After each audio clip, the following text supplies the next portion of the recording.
ती spending capacity वाढते का? कारण आपण कर कमी करतोय. थोडा पैसा जो जमा राहील त्या 5% 10%मुळे त्याच्यामुळे लोक स्पेंड जास्त करतील. त्याच्यामुळे रोटेशन जी आहे इकॉनॉमीमध्ये वाढेल. हे पिलर्स टाकले गेलेले आहेत आपल्या फायनान्शियल फाउंडेशनमध्ये आपल्या इकॉनॉमीच्या. जे काय आता चेंजेस झालेले आहेत आपल्या GST मध्ये, मी ह्याला एक टनल विजनच्या मार्फत बघायच्या ऐवजी मी ह्याला एक हॉलिस्टिक अप्रोच म्हणून बघतो.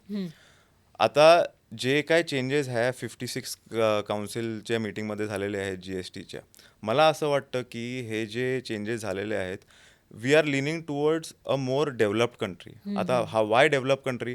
तुम्ही जर का डेव्हलप कंट्रीमध्ये नेहमी बघाल तिकडे सोशल सर्व्हिसेस जे आहेत ते खूप वेळा गव्हर्नमेंटच्या मार्फाने आपल्याला एक सबसिडाईज रेटवर किंवा आपल्याला मोफत दिले जातात त्या हिशोबाने.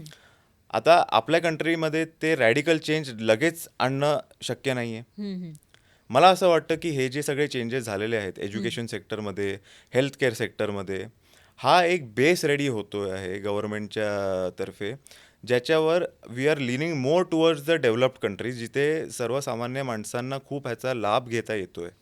जसे लाईफ सेव्हिंग ड्रग्ज आहेत किंवा एज्युकेशनमध्ये जे जनरल सामग्री आहे ती त्याच्यावर कर काढला गेलेला आहे. म्हणजे जी बेसिक सामग्री लागतेच. येस. सो हे सगळं जर का तुम्ही त्या दृष्टिकोनाने बघितलं ना, तर I think we are driven towards a developed country, a super developed country. आणि त्याच्यासाठी हा बेस रेडी केला गेलेला आहे. हे पिलर्स टाकले गेलेले आहेत आपल्या फायनान्शियल फाउंडेशनमध्ये आपल्या इकॉनॉमीच्या. असं मी ह्या दृष्टिकोनाने ते बघतो. पण याच्यामध्ये गव्हर्नमेंटला लॉस होईल असंही म्हटलं जात आहे. लॉस होईल. आता गव्हर्नमेंट त्या लॉस घेण्यासाठी तर रेडी आहे. रेकॉर्डेड लॉस आहे, एस्टिमेटेड लॉस ह्या हिशोबाने एक 48,000 crores हिशोबाने असं कॅल्क्युलेट होतोय. पण त्याच वेळेला फायदा होण्याची शक्यताही काही तज्ज्ञ वर्तवत आहेत. त्यांच्या म्हणण्यानुसार असं होईल की आता काही गोष्टी स्वस्त झाल्या तर लोक जास्त खरेदी करतील आणि त्याच्यामुळे अर्थव्यवस्थेला बूस्ट मिळेल असाही एक अंदाज लावला जातोय. बरोबर, अगदी बरोबर. अर्थव्यवस्थेला बूस्ट मिळेल. आणि लोकांना हे ध्यानात घेतलं पाहिजे की आता जे एक गोष्ट फॉर एक्झाम्पल 12% ते 5%वर आलेलं आहे, ह्याचं लोकांना जेव्हा आपण खरेदी करतो इमिजिएटली ह्याचा फायदा दिसणार नाही.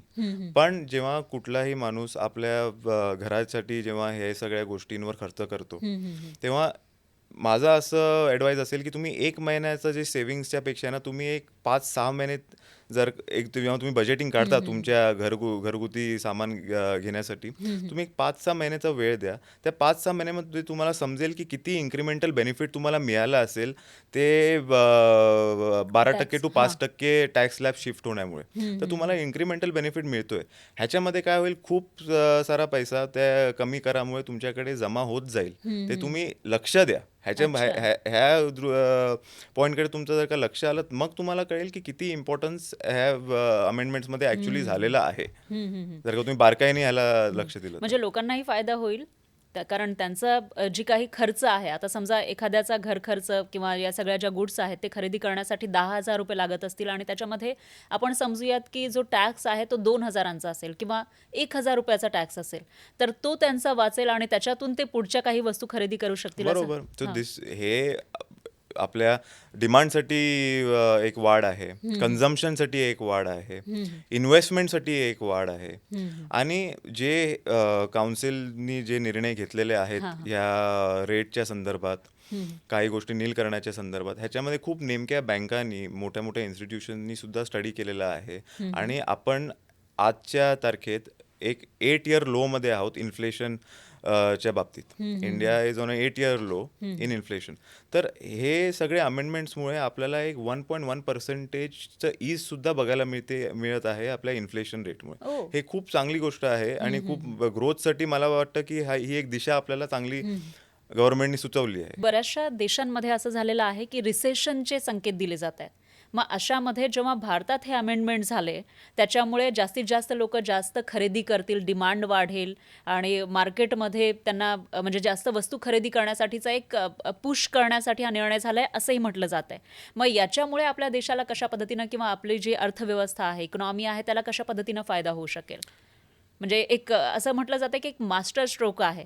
कारण एकीकडे टेरिफ लावला, त्याच्यामुळे दुसऱ्या देशामध्ये म्हणजे अमेरिकेमध्ये विशेषतः आपल्याला जेव्हा वस्तू पाठवायचे तेव्हा त्या महाग होतील, त्याच्यामुळे तिकडून डिमांड कमी होण्याची शक्यता आहे. मग अशामध्ये आपल्याच देशातील लोकांकडून आपल्या देशातल्या ज्या वस्तू आहेत त्याची डिमांड वाढवण्यासाठी सुद्धा एक मास्टर स्ट्रोक असंही बघितलं जातं या निर्णयाकडे. अगदी मी ह्या म्हणवर कम्प्लिटली सॅटिस्फाईड आहे की हा मास्टर स्ट्रोक आहे.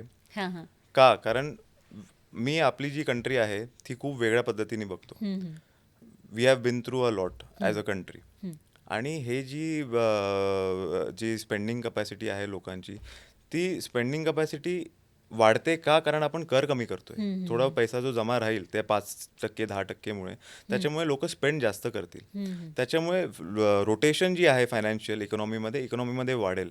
त्याच्यामुळे ते ते बघताना आणि जसं आपण बघितलं गेलं आहे की आपल्या इन्फ्रास्ट्रक्चरमध्ये पण सिमेंटची रेट वगैरे कमी केलेलं आहे. हो. म्हणजे this is not only affecting the end consumer, it is also affecting the business house. हे असं सुद्धा याला बघितलं गेलं. तर हे जेव्हा फायनान्शियल रोटेशन आपल्या इकॉनॉमीमध्ये वाढेल, खूप लोक याचा फायदा घेऊन नवीन नवीन उद्योग सुद्धा उभं करण्याच्या मार्गावर जातील असं मला वाटतं. म्हणून रिसेशन आणि हे जे प्रकार बाकीच्या देशांमध्ये चालू आहे, we should see our country independently based on our capabilities असं मला वाटतं. आपल्या स्वतःचे जे केपेबिलिटीज आहेत त्याच्यावरती आपण आपल्या देशाला जज केलं पाहिजे. आणि जसं स्टार्टअप आले, स्टार्टअप पण जेव्हा आले होते तेव्हा वर्ल्डमध्ये बाकीची गोष्ट घडत होती, पण आपल्याकडे एंजल इन्व्हेस्टर झाले, आपल्याकडे एवढं डेव्हलपमेंट झालं. तुम्हाला 15 वर्षापूर्वी असं ख्याल सुद्धा आला नसेल की रात्रीचे 4 वाजता तुम्हाला भूक लागली तर तुम्ही जेवण मागवा, हो, काहीतरी खायला मागवलं आणि अर्ध्या तासात तुमच्या दारात ते असेल. किंवा तुम्ही बरोबर आहे. कुठेतरी हरवलात कुठल्याही नवीन सिटीमध्ये, तर 10 ते 12 मिनिटाच्या आत तुमच्या समोर एक गाडी येईल जी तुम्हाला सही सुरक्षित एका जागेत घेऊन जाईल. हे तुम्हाला माहिती नव्हतं. मग इंडिया इज चेंजिंग रॅडिकली. आणि याचा एक रॅडिकल चेंजचा मी दुसरा सुद्धा एक ह्याला श्रेय आणि एक कॉन्ट्रीब्युशनच्या हिशोबाने मी एक देऊ इच्छितो की we are the most youngest populated country in the entire world. हो, बरोबर. म्हणजे आजच्या तारखेमध्ये एक तर आपल्याकडे पॉप्युलेशन सगळ्यात जास्त आहे आणि त्यातही यंग पॉप्युलेशन ही सगळ्यात जास्त यंग आहे. पॉप्युलेशन खूप जास्त आहे, जी 10 ते 35 वर्षाच्या रेंजमध्ये पडते. हो. आणि याचा मीडियन एक 28 एज ग्रुपमध्ये पडतो, 28 वर्षाच्या एज ग्रुपमध्ये पडतो. तर जे आता आपण जर का ही GST मध्ये जे बदल झालेले आहेत ते जर का बारकाईने पाहिले, जसे एज्युकेशन झालं, इन्शुरन्स प्रीमियम झालं, आता एज्युकेशनमध्ये जे नेसेसिटी सामग्री आहेत त्याच्यावर कर काढला गेलेला आहे आणि बाकीची सामग्री आहे त्याच्यावर कर कमी केला गेलेला आहे. हे प्रोत्साहन देतं एज्युकेशनसाठी. जे लोक शाळेत जातात, कॉलेजेसमध्ये जातात, त्यांच्यासाठी ही जी सामग्री घेण्याचं अफोर्डेबिलिटी आहे ते काही हिशोबाने वाढत चाललेलं आहे. आणि ह्याच्यामध्ये दुसरं गोष्ट काय होते की आता आपण जेव्हा एक सर्वसामान्य माणसांच्या दृष्टिकोनाने बघितलं तर आपल्याला कळतं की एक पेन्सिल बॉक्स विकत घ्यायचा आणि 5 पेन्सिल बॉक्स विकत घ्यायचे, ह्याच्यामध्ये खूप आपल्याला फरक पडतो. हो. आणि ह्याच्यामुळे आपली क्रिएटिव्हिटी सुद्धा इफेक्ट होते की मला हे वाचून करायचं आहे. जेव्हा आपण आपल्याला माहिती आहे की एकच्या ऐवजी आपल्याकडे 5 ऑप्शन आहेत, आपण ते त्या हिशोबाने वापरतो आणि क्रिएटिव्हिटी सुद्धा बाहेर येते, फ्रीडम मिळतो एक प्रकारचा. बरोबर. आणि दुसरं आहे की आपण जर बघितलेलं आहे की सिमेंटचे रेट पडलेले आहेत, सिमेंटवर कर कमी केला गेलेला आहे, आय एम सॉरी. तर त्याच्यामुळे खूप ग्रामीण भागात सुद्धा फरक पडला जाणार आहे. Construction आणि मध्ये. ह्याच्यामुळे जर का तुम्ही बघितलं, if you connect these two things, सिमेंटवर आणि इन्फ्रास्ट्रक्चरवर ह्या जो सिमेंटचा रेट कमी केलेला आहे आणि एज्युकेशन सिस्टीमचा जो प्रोत्साहन दिलेला आहे, मीन्स एज्युकेशन हे वाढवण्यासाठी, एज्युकेशन लेवल जी वाढवण्यासाठी हे काम केलं गेलेलं आहे. तर ह्याच्या स्कूल पण बांधताना आपल्याला दिसू शकतात काही ठिकाणांमध्ये, because of the fall in cost of production because of अच्छा. सिमेंट. आपल्याला हे सुद्धा बदल घडायला ओके. घडताना दिसतंय.